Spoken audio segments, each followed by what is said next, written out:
Vamos lá, ô Cláudio, daqui a pouquinho a gente vai falar aqui nos bastidores do poder da confusão de hoje da CPI, enfim.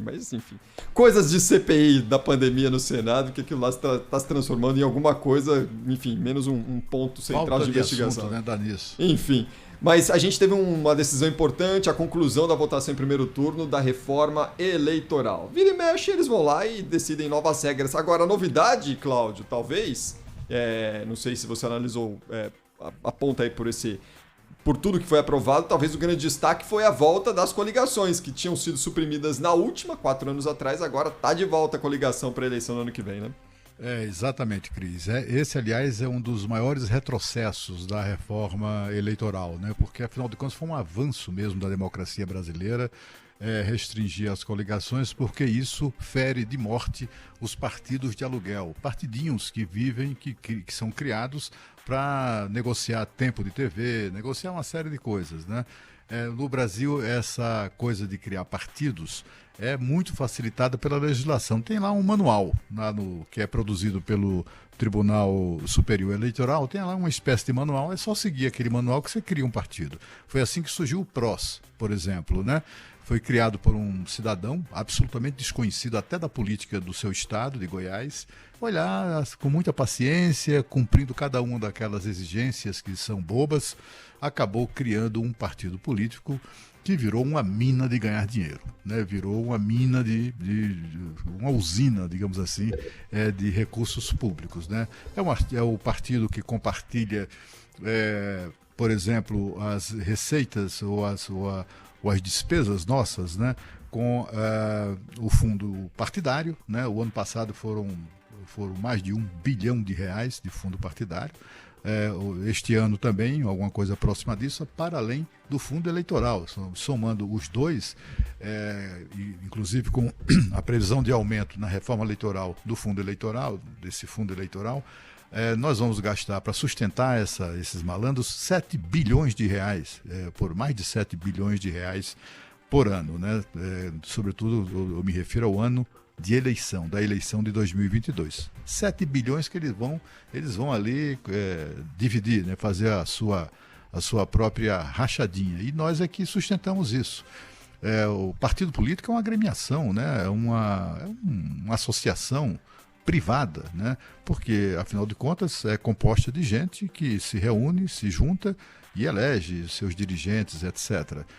Querem manter sedes suntuosas, se cotizem, né? Cossem o seu próprio bolso, estabeleçam um dízimo, sei lá o quê, prestação, mensalidade, qualquer coisa que os mantenha, faça rifa, né? Faz rifa. Por que é que tem que bater a nossa carteira para se manter? Essa questão aí das coligações favorece os partidos minúsculos, né? Para você ter uma ideia de como isso é importante, a primeira eleição sem coligação partidária, que foi a eleição municipal de 2020, na minha cidade, em Maceió, reduziu o número de partidos representados na Câmara Municipal da cidade a 3. Olha, em 30 e tantos partidos, 40, né? Só sobraram 3, exatamente porque são aqueles 3 partidos que têm merecido a confiança do eleitorado, né?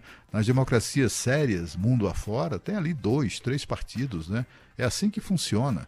Você chega nos Estados Unidos, tem lá o Partido Democrata, que venceu a última eleição presidencial, tem o Partido Republicano, com quem os democratas se revezam no poder, tem um partido independente, que é menor, tem outros partidos, mas assim, esses outros partidos, tem até Partido Comunista nos Estados Unidos, tem muita gente que não sabe disso, mas tem partidos como Partido Comunista lá.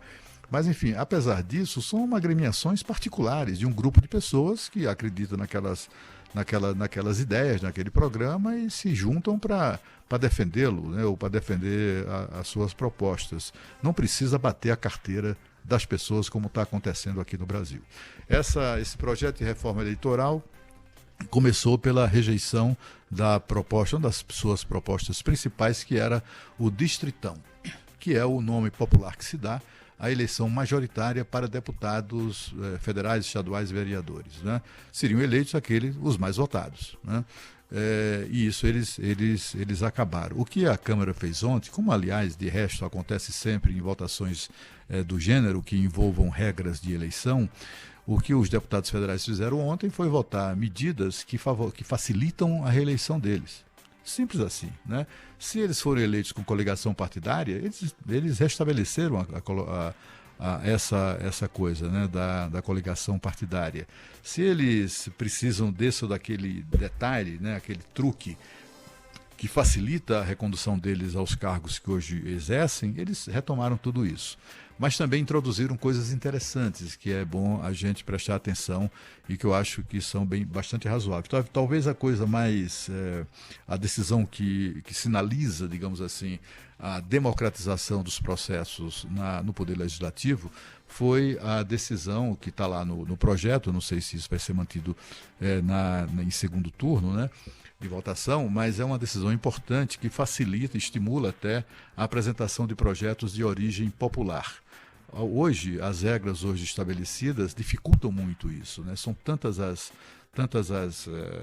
regras, né, para apresentar propostas de emenda, propostas de projeto de origem popular, que acabam inviabilizando isso. Tem que ter mesmo ou muito trabalho durante anos e anos e anos, recolhendo assinaturas, etc. e tal. Ou então, enfim, tem que ter muita... O tema do projeto tem que ser daqueles que arrebatam corações e mentes, né? Foi o que aconteceu, por exemplo, com a proposta de projeto de origem popular que resultou na lei da ficha limpa, né? Portanto, assim, há alguma coisa bastante significativa, né? Essa coisa.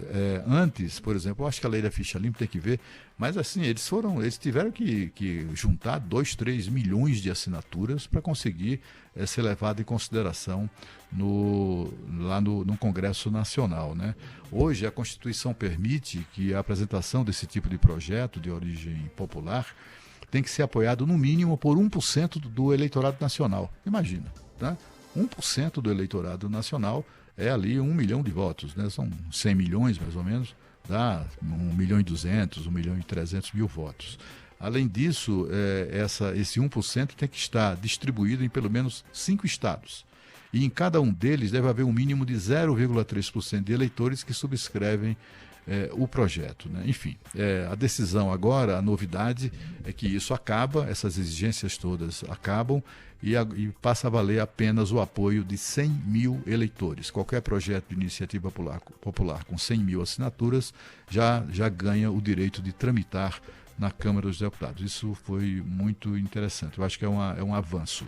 Outra coisa interessante que a reforma eleitoral prevê é a mudança da data de posse do presidente da República e dos governadores de estado. De estados, né? Hoje a posse é 1º de janeiro. Essa data, 1º de janeiro, esvaziou de maneira lamentável mesmo, né, as posses, sejam as posses dos governadores, mas principalmente a posse do presidente da República, né? A gente sempre teve posses aqui no Brasil, mesmo quando era regime militar, etc., muito prestigiadas por chefes de Estado e de governo, né? Eu me lembro que Fidel Castro, por exemplo, fez questão de comparecer à posse do então presidente, o primeiro presidente eleito, tal, depois do regime militar, que foi Fernando Collor de Mello. O Fidel, aliás, foi quando eu o conheci pessoalmente, tem até foto com ele nesse momento. Eu estive com ele outras vezes, mas a primeira vez foi essa. Ele fez questão de comparecer à posse, né? Havia ali um interesse recíproco de aproximação, etc. E estava aqui o Fidel Castro e outros chefes de Estado e governo. Quando a posse passou a ser realizada no dia 1º de janeiro, todo mundo vazou, né? Esvaziou. Por quê? Porque os chefes de Estado e de governo têm suas famílias, quer romper o ano ao lado dos seus, né?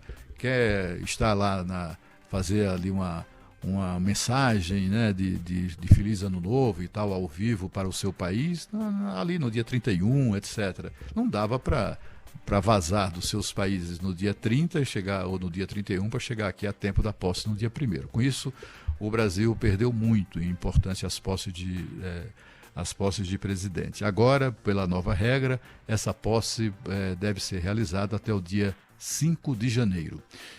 Portanto, assim, a partir disso, mas isso vale a partir do próximo presidente eleito não de 2022, mas 2026, né? E aí, no caso dos governadores, essa posse será realizada até o dia 6. Portanto, os governadores, que é outra coisa que o regime atual, a data atual impossibilita, é a presença dos governadores na posse do presidente, né?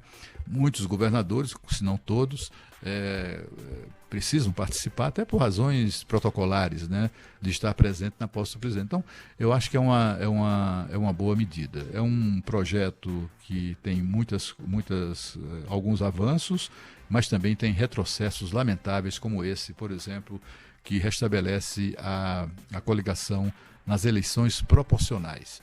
Como o Senado Federal não tem nada a ver com isso, porque o Senado Federal, quem está lá, são políticos eleitos majoritariamente, portanto não se beneficiam de eleições proporcionais, é muito provável que essa coisa caia no Senado Federal. Tomara que isso aconteça. Aliás, o presidente do Senado, o senador Rodrigo Pacheco, já fez declarações nesse sentido hoje, né? Ele é contrário ao retorno das coligações. Tomara que isso prospere.